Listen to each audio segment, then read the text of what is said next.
আমরা পৃথিবীতে যত নবী এবং রসুল পৃথিবীতে এসেছেন, সমস্ত নবী এবং রসুলদের শিরোমণি যাকে বলা হয় ইমামুল আম্বিয়া, সমস্ত আম্বিয়ায়ে কেরামের ইমাম, সমস্ত নবীদের শ্রেষ্ঠ নবী মুহাম্মদ আরবি সাল্লাল্লাহু আলাইহি ওয়াসাল্লামের উম্মত হিসাবে আল্লাহ পাক আমাদেরকে কবুল করেছেন। এজন্য পড়ি আলহামদুলিল্লাহ। আমাদের নবীও শ্রেষ্ঠ, আমাদের জীবন ব্যবস্থা ধর্মেও শ্রেষ্ঠ ধর্ম ইসলাম ধর্ম, এবং জাতির মধ্যে আমরা শ্রেষ্ঠ জাতি। আল্লাহ পাক বলেন ওয়ালাকাদ কাররামনাহু বনি আদম, আল্লাহ পাক মানব জাতিকে সর্বশ্রেষ্ঠ করে আল্লাহ পাক পৃথিবীতে প্রেরণ করেছেন। Human is best creation of mightier Allah. আল্লাহ সুবহানাহু ওয়া তাআলা আমাদেরকে দুটি কারণে শ্রেষ্ঠত্ব দান করেছেন। তার আগে তিলাওয়াতকৃত আয়াতে আল্লাহ সুবহানাহু ওয়া তাআলা বলেন কুল ইন কুনতুম তুহিব্বুনাল্লাহ, হে নবী আপনি আপনার উম্মতদেরকে বলে দিন, তারা যদি আমি আল্লাহকে ভালোবাসতে চায় ফাত্তাবিউনি, তাহলে তারা যেন আপনাকে অনুসরণ করে। ওয়া ইউহিব্বুকুমুল্লাহ, তাহলে আমি আল্লাহ তাদেরকে ভালোবাসবো, মহব্বত করব। যেই আয়াতটুকু পড়লাম তার সরল অর্থ, আল্লাহ বলেন হে নবী আপনি আপনার উম্মতদেরকে বলে দেন, তারা যদি আমি আল্লাহকে ভালোবাসতে চায়। আমরা কি আল্লাহরে ভালোবাসি না? জোরে বলেন ভালোবাসি না? আমরা যদি আল্লাহকে ভালোবাসতে চাই, ভালোবাসতে হলে আল্লাহ বলতেছেন ফাত্তাবিউনি, তাহলে আমাদেরকে একটা কাজ করতে হবে। সেই কাজটা হলো আমরা বিশ্ব নবী মুহাম্মদ আরবি সাল্লাল্লাহু আলাইহি ওয়াসাল্লামকে অনুসরণ করতে হবে। অনুসরণ করতে হবে কাকে? নবীকে। কাকে? নবীকে। এখন নবীকে যদি অনুসরণ আমরা করি, আল্লাহ পাক বলেন তাহলে আমি আল্লাহ তোমাদেরকে ভালোবাসবো। তাহলে আল্লাহ আমাদেরকে ভালোবাসবেন। এখন আপনি যদি নবীকে অনুসরণ করতে হয়, অনুসরণ করতে হলে নবীকে ভালোবাসতে হবে। কাকে? কথা কয় না, কাকে ভালোবাসতে হবে? নবীকে ভালোবাসতে হবে। নবীকে ভালোবাসা নিয়া, নবীর প্রেম নিয়া, নবীর মহব্বত নিয়া কে কত ভালোবাসে। বহু কাব্য আরবিতে, ইংরেজিতে, উর্দুতে, বাংলাতে বহুত আশিকে রাসূলরা নবীর প্রেম লেখনীর মাধ্যমে প্রকাশ করেছে। কেউ আরবিতে করছে, কেউ উর্দুতে করছে, কেউ ইংরেজিতে করছে, কেউ বাংলাতে করছে। যেহেতু আমরা বাংলা ভাষাভাষী, বাংলাটাই বলি। আমি দেখিনি তোমায় চোখের তারায়, তবু তোমায় ভালোবেসেছি। আমি দেখিনি তোমায় চোখের তারায়, তবু তোমায় ভালোবেসেছি।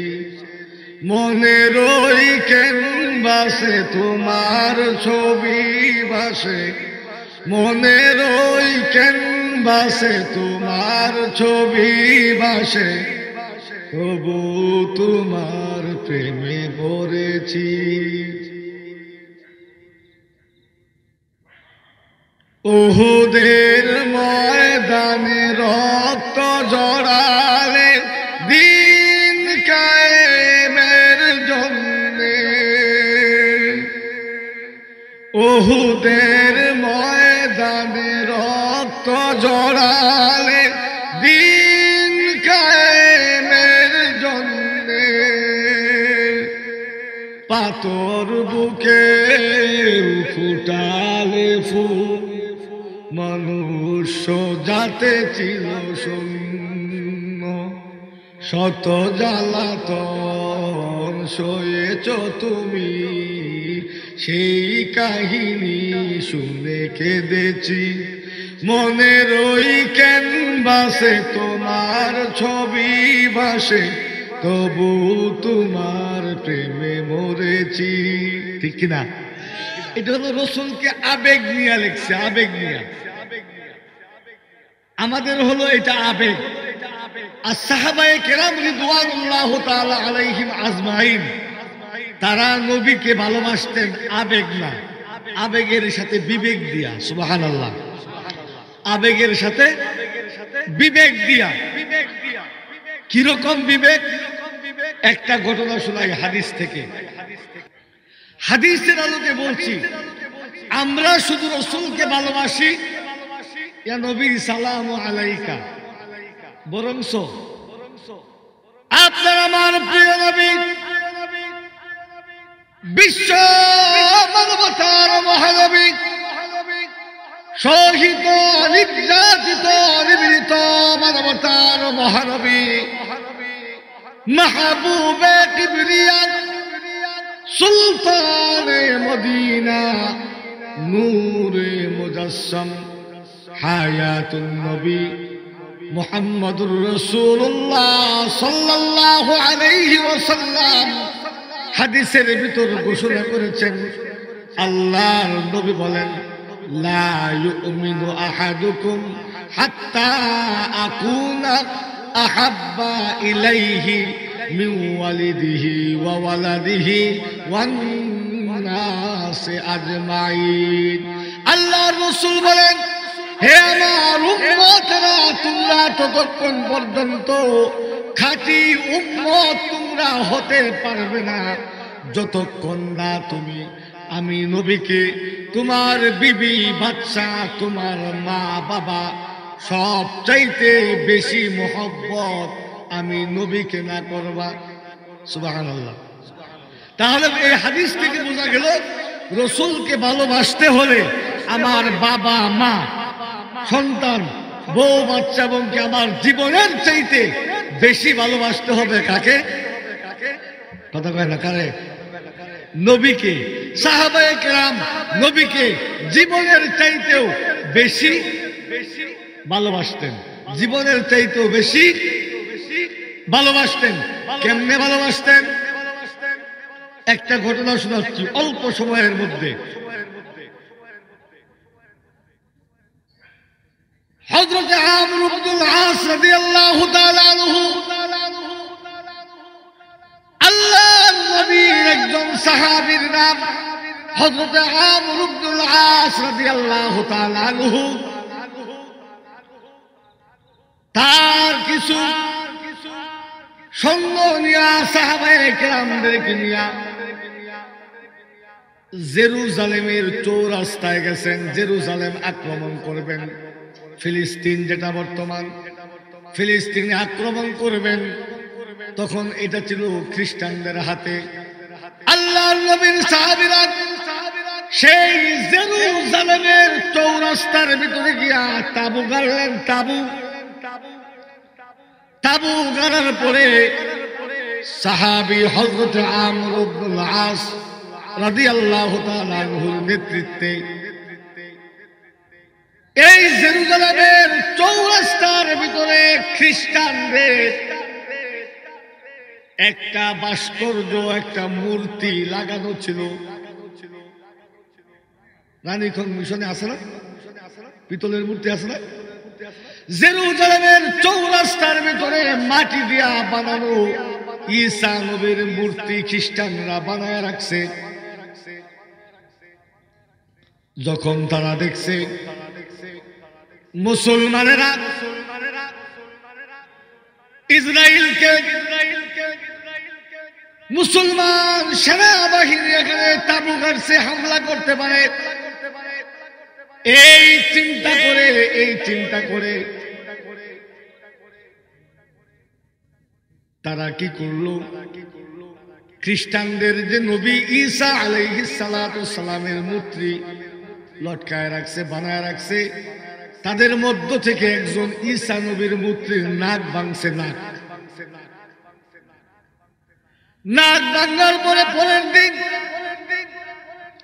খ্রিস্টানদের দলনেতারা মুসলমান মুজাহিদদের কাছে আইসা বলছে, ও মদিনার সাহাবীরা, মুহাম্মদের সাথীরা, তোমরা জেরুজালেমের চৌরাস্তায় আইসা তোমরা তাবু গাড়ছো, আর রাতের বেলায় আমাদের নবী ঈসা নবীর মূর্তির নাকটা তোমরা কেন ভাঙলা? আসলে আল্লাহর নবীর সাহাবীরা এই কাজ করে নাই, ঈসা নবীর মূর্তির নাক ভাঙছে খ্রিস্টানরা মুসলমানদেরকে সাইজ করার জন্য ষড়যন্ত্র করে নাক ভাঙছে। নাক ভাঙার পরে আবার নালিশ নিয়ে আসছে, ঈসা বলতেছে, তোমরা কেন আমাদের নবীর নাক ভাঙছো? আমরাও আগামীকালকে মাটি দিয়া তোমাদের মুহাম্মদ নামী নবীর একটা আকৃতি বানাবো, মূর্তি বানায়া এই জেরুজালেমের চৌরাস্তায় লাগাবো, লাগায়া ঢুল পিটায়া হাজার হাজার মানুষের সামনে তোমার মুহাম্মদ নবীর নামের মূর্তির নাকটা আমরা ভাঙবো। নাউজুবিল্লাহ। সাহাবায়ে কেরামদেরকে যখন এই বক্তব্য শোনানো হলো, সাহাবীদের সেনা কমান্ডার হযরত আমর ইবনুল আস রাদিয়াল্লাহু তাআলা আনহু খ্রিস্টানদের সেনাপতিকে লক্ষ্য করে বললেন, ঠিক আছে, আমি জিজ্ঞাসা করি আমার মুসলমান মুজাহিদ বাহিনীদেরকে আমি জিজ্ঞাসা করি তারা ঈসা নবীর নাক ভাঙছে কিনা। আমর ইবনুল আস এক করে সবাইকে জিজ্ঞাসা করেছে, তারা বলছে, না, আমরা এই কাজ করি নাই। আমর ইবনুল আস বুঝতে বাকি নাই খ্রিস্টানদের ষড়যন্ত্র, মুসলমানদের নবীকে হেয় প্রতিপন্ন করার জন্য তারা এই কাজটা করবে। আমর ইবনুল আস কেমন আশিকে রাসূল, কেমন নবীর কেমন উম্মত, আমর ইবনুল আস খ্রিস্টানদেরকে জানায়া দিছে, তোমাদের নবীর ঈসা নবীর নাক কোন মুসলমান ভাঙে নাই, তারপরেও তোমরা যেহেতু বলছো আমরা ভেঙেছি, তাহলে আমার নবী মুহাম্মদুর রাসূলুল্লাহ, আমার কলিজা, আমার জীবন, আমার নবীরে মাটি দিয়া বানায়া তার নাক ভাঙার প্রতিশোধ নেওয়ার দরকার নাই। প্রয়োজনে আমি আমর ইবনুল আসের তাজা নাকটা কাইটা তোমরা নিয়ে যাও। ও মুসলমান, আল্লাহর নবীর সাহাবী হযরত আমর ইবনুল আস বললেন, মাটি দিয়া বানায়া আমার নবীরে বেইজ্জতি করবা, এটা আমি সহ্য করবো? এটা হতে পারে না, মুসলমান সহ্য করতে পারে না। আমি আমর ইবনুল আস কথা দিলাম, নাক ভাঙার পরিবর্তে যদি নাক দিয়া নিতে হয় তাহলে আমি আমর ইবনুল আসের তাজা নাকটা কাইটা তোমরা নিয়ে নাও। খ্রিস্টানদের ঘরে ঘরে আনন্দের হিল্লোল চলছে। পরের দিন গোটা জেরুজালেমে ঢোল পিটা দেওয়া হয়েছে, মঞ্চ বানানো হয়েছে। সংক্ষেপ করে বলছি, মঞ্চ রেডি হয়ে গেছে, ঢোল পিটানো শুরু হয়ে গেছে। প্রায় ৯০,০০০ খ্রিস্টান একত্রিত হয়ে গেছে। যে আগামীকালকে মুসলমান মুজাহিদ আমর ইবনুল আসের নাক কাটা হবে। তোমরা সবাই দেখতে আসো। ঢোল পিটানোর উপরে ৯০,০০০ খ্রিস্টান একত্রিত হয়ে গেছে। পরের দিন সকাল ১০টায় আমর ইবনুল আস আর মুসলমানদের শিবিরের ভিতরে কান্নার রুল পইরা গেছে যে মিথ্যা মামলায় আল্লাহর নবীর সাহাবী আমর ইবনুল আসের নাক কাটা যাবে। হযরত আমর ইবনুল আস রাদিয়াল্লাহু তাআলা আনহু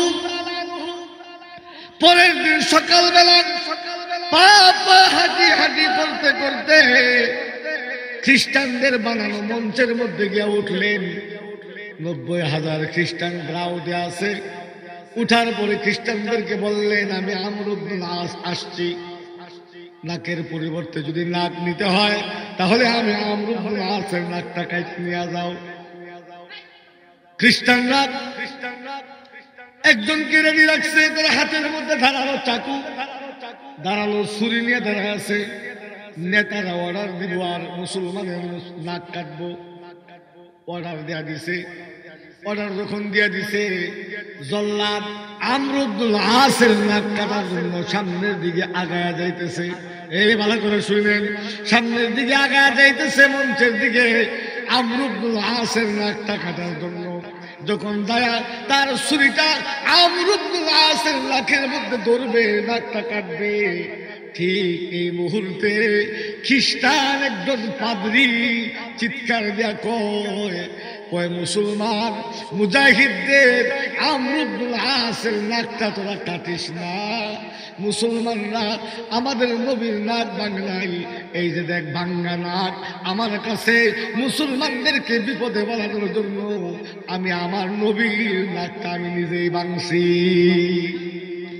এই পদ্ধতি ডাক দিয়ে বলছে, যেই জাতি তার নবীকে মাটি দিয়া বানায়া তার নবীর নাকটা আমরা ভাঙবো, এটা সহ্য করতে পারে না, তার তাজা নাকটাই কেটে দিতে চায়। এটা তো সাধারণ উম্মত না, এদের সঙ্গে যুদ্ধ করে বিজয় হওয়া যাবে না, মুসলমানদেরকে ঠেকায় রাখা যাবে না। একসঙ্গে মুসলমানের এই ভালোবাসা দেখে, নবীর প্রেম দেখে একসঙ্গে 90,000 খ্রিস্টান কালিমা পড়ে মুসলমান হয়ে গেছে। এটা ছিল সাহাবায়ে কেরামের আজমত, সাহাবায়ে কেরামের প্রেম। আজকে আমরা শ্রেষ্ঠ নবীর শ্রেষ্ঠ উম্মত, সেই শ্রেষ্ঠ উম্মত হিসাবে নবীর প্রেম, নবীকে ভালোবাসতে হবে। আমার বিবি, বাচ্চা, বাবা, মা, এমনকি আমার জীবনের চাইতে বেশি ভালোবাসতে হবে কাকে? জোরে বলেন কাকে? নবীকে। আমি জানতে চাই, যদি ওই নবীর বিরুদ্ধে কেউ কথা বলে আপনারা মাফ করবেন? মাফ করবেন? কেউ করে নাই, আমরা কেউ করব না। আল্লাহ সুবহানাহু ওয়া তাআলা যেন আমাদেরকে সত্যিকার অর্থে খাঁটি আশিকে রাসূল হওয়ার তৌফিক দান করে। সকলে পড়ি আমিন। মুহতারাম হাজিরিন, যেহেতু আমাদের যুবকদের পেরাপিরিতে একটু কথা বললাম।